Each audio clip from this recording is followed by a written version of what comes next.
И в завершение очередные факты к столетию республики. Сегодня о сельском поселении Нювчим, что в Сыктывдинском районе. 100 лет назад это был рабочий поселок при металлургическом заводе, славился на всю страну. Именно нювчимским кровельным железом крыли Зимний дворец в Петербурге. Все детали у Александры Головиной. Годы Первой мировой для Нювчимского чугунолитейного, пожалуй, самый прибыльный период за все время его существования. Сюда поступает крупный заказ почти 20 тысяч корпусов мин. Военную продукцию производили здесь и раньше. Штыки, ядра, дроби, якоря. Были и представительные заказы, кровельное железо. Им в дальнейшем покрыли крышу Зимнего дворца. А позже выковали решетки для Александровского сада. Качество выпускаемой продукции столь высоко, что работный человек получал достаточно высокую заработную плату.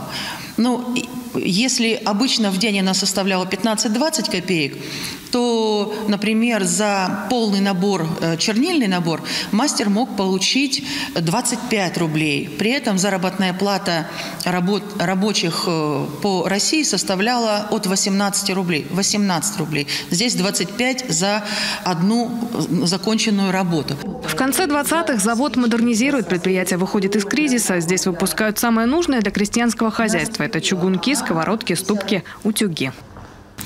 На этом фото работницы Нювчимского чугунолитейного завода и учителя в начале прошлого столетия. Интересный факт, что они никогда не носили рабочую одежду. И даже здесь, в городских платьях, каждая из которых украшена изящным нювчимским кружевом. В годы Великой Отечественной завод вновь выходит на военные нужды. Формы ручных гранат, корпуса для минометов, параконные повозки, печи-буржуйки, сани и лыжи. Все на фронт.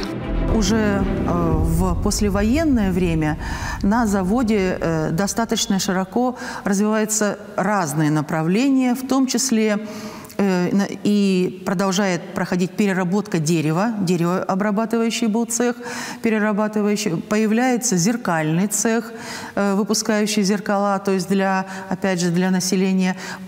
Есть эмалевый цех, когда чугунки изнутри покрываются эмалью, посуда изнутри кастрюли покрывается эмалью. И можно сказать, что в 50-е и 70-е годы завод действительно процветал. 80-е стали кризисными не только для нювчимского предприятия, но и для республики в целом. В частные руки завод передают в 91-м. Завершить преобразование так и не удалось. Правительство республики предложение возобновить работы чугунного литья не поддержало. В 1995-м Нювчимский чугунолитейный завод перестал существовать, но историческая память до сих пор живет в воспоминаниях жителей, в интерьерах городских и сельских домов, украшенных знаменитыми нювчимскими изделиями.